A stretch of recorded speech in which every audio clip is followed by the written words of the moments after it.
भगवान के भरोसे बैठने वालों को यह कहानी जरूर सुननी चाहिए। दरअसल यह कोई कहानी नहीं है, यह भगवान श्री कृष्ण और भीष्म पितामह के बीच हुई वह वार्तालाप है जो भगवान के भरोसे बैठने वाले लोगों के लिए है। भगवान आपकी कब मदद करते हैं और कब नहीं करते भी हैं या नहीं, आज यही सब क्लियर करेंगे। दोस्तों, कुछ लोग ऐसे होते हैं जो खुद कुछ नहीं करना चाहते और सब कुछ भगवान पर छोड़ देते हैं, और जबकि कुछ लोग ऐसे होते हैं जो बहुत मेहनत करने के बाद भी सफल नहीं हो पाते हैं। कुछ लोगों का जीवन ही भगवान पर निर्भर होता है, वह खुद से कुछ नहीं करते, सब कुछ भगवान पर छोड़कर अपनी जिंदगी जीते हैं। ऐसे लोग बहुत दुखी भी रहते हैं। इसके पीछे का कारण आज इस वीडियो में भगवान श्री कृष्ण और भीष्म पितामह के बीच हुई बातचीत से आपको बताने हैं। यकीन मानिए मित्रों, अगर यह वीडियो आप पूरा देख लेते हैं तो आपकी जिंदगी बदल जाएगी, आपके मन के विचार बदल जाएंगे। आपको लगेगा कि हाँ, सच में आपने आज जिंदगी में नए विचार को ग्रहण किया है। मित्रों, बस वीडियो में अंत तक बने रहना, क्योंकि कुछ सीखने के लिए 5 से 10 मिनट खराब भी हो जाए तो कुछ नहीं जाता। हमारा वादा है आपसे, यह 10 मिनट आपकी जिंदगी का एक टर्निंग पॉइंट साबित होंगे। मित्रों, इस वीडियो को देखने के बाद अगर आपको आनंद की अनुभूति हो और आपको ऐसा लगे कि आप जीवन में कुछ गलतियां कर रहे थे और अब उनको सुधारने की जरूरत है, तो चैनल को सब्सक्राइब जरूर कीजिएगा और कमेंट में कृष्ण भगवान की जय जरूर लिखिएगा। बस हम आपसे इतना ही चाहते हैं। लिए शुरू करते हैं। महाभारत युद्ध समाप्त हो चुका था। युद्ध भूमि में यत्र तत्र योद्धाओं के फटे वस्त्र, मुकुट, टूटे शस्त्र, टूटे रथों के चक्के, छज्जे आदि बिखरे हुए थे और वायुमंडल में पसरी हुई थी घोर उदासी। गिद्ध, कुत्ते, सियारों की उदास और डरावनी आवाजों के बीच उस निर्जन हो चुकी उस भूमि पर द्वापर के सबसे महान योद्धा देवव्रत भीष्म पितामह शरशय्या पर पड़े सूर्य के उत्तरायण होने की प्रतीक्षा कर रहा थे, अकेले। तभी उनके कानों में एक परिचित ध्वनि शहद घोलती हुई पहुंची। प्रणाम पितामह। भीष्म के सूख चुके अधरों पर एक मरी हुई मुस्कुराहट तैर उठी। बोले, आओ देवकी नंदन, स्वागत है तुम्हारा। मैं बहुत देर से तुम्हारा ही स्मरण कर रहा था। कृष्ण बोले, क्या कहूँ पितामह, अब तो यह भी नहीं पूछ सकता कि कैसे हैं आप। भीष्म चुप रहे।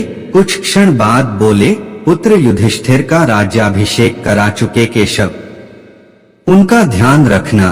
परिवार के बुजुर्गों से रिक्त हो चुके राजप्रासाद में उन्हें अब सबसे अधिक तुम्हारी ही आवश्यकता है। कृष्ण चुप रहे।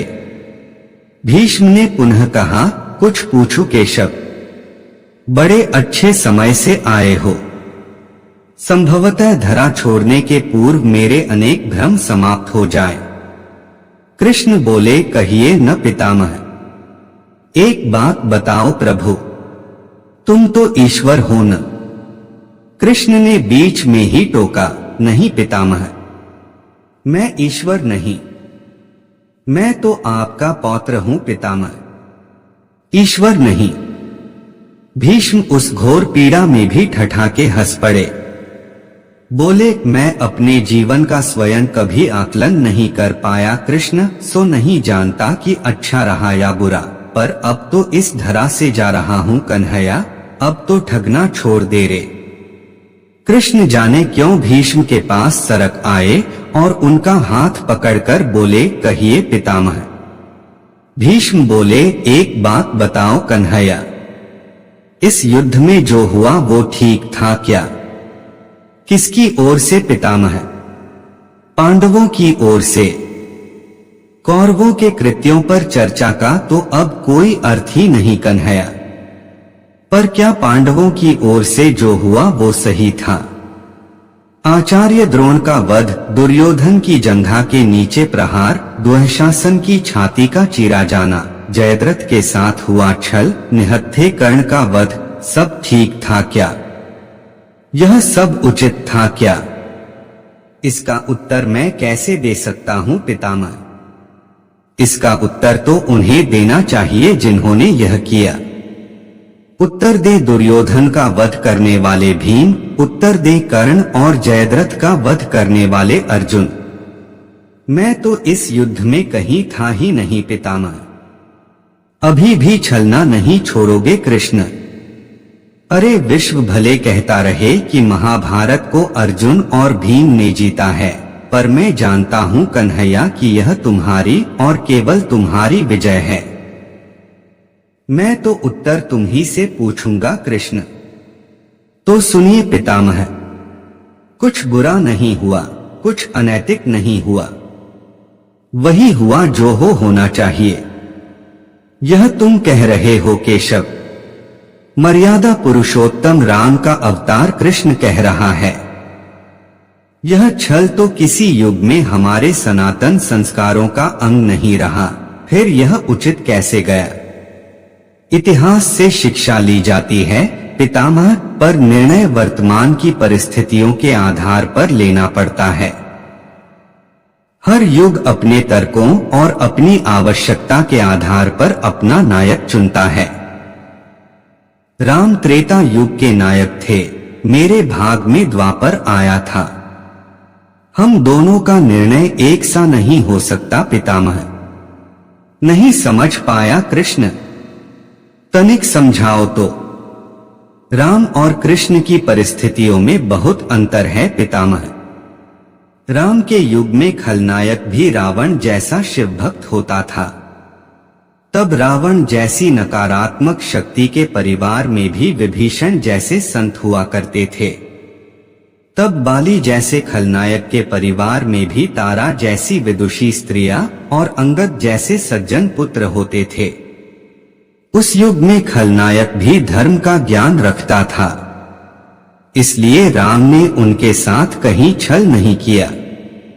किंतु मेरे युग के भाग में कंस, जरासंध, दुर्योधन, दुःशासन, शकुनी, जयद्रथ जैसे घोर पापी आए हैं। उनकी समाप्ति के लिए हर छल उचित है पितामह। पाप का अंत आवश्यक है पितामह, वह चाहे जिस विधि से हो। तो क्या तुम्हारे इन निर्णयों से गलत परंपराएं नहीं प्रारंभ होंगी केशव? क्या भविष्य तुम्हारे इन छलों का अनुसरण नहीं करेगा? और यदि करेगा तो क्या यह उचित होगा? भविष्य तो इससे भी अधिक नकारात्मक आ रहा है पितामह। कलयुग में तो इतने से भी काम नहीं चलेगा। वहां मनुष्य को कृष्ण से भी अधिक कठोर होना होगा, नहीं तो धर्म समाप्त हो जाएगा। जब क्रूर और अनैतिक शक्तियां सत्य एवं धर्म का समूल नाश करने के लिए आक्रमण कर रही हों, तो नैतिकता अर्थहीन हो जाती है पितामह। तब महत्वपूर्ण होती है विजय, केवल विजय। भविष्य को यह सीखना ही होगा पितामह। क्या धर्म का भी नाश हो सकता है केशव? और यदि धर्म का नाश होना ही है तो क्या मनुष्य इसे रोक सकता है? सब कुछ ईश्वर के भरोसे छोड़कर बैठना मूर्खता होती है पितामह। ईश्वर स्वयं कुछ नहीं करता, केवल मार्गदर्शन करता है। सब मनुष्य को ही स्वयं करना पड़ता है। आप मुझे भी ईश्वर कहते हैं न? तो बताइए न पितामह, मैंने स्वयं इस युद्ध में कुछ किया क्या? सब पांडवों को ही करना पड़ा न? यही प्रकृति का संविधान है। युद्ध के प्रथम दिन यही तो कहा था मैंने अर्जुन से। यही परम सत्य है। भीष्म अब संतुष्ट लग रहे थे।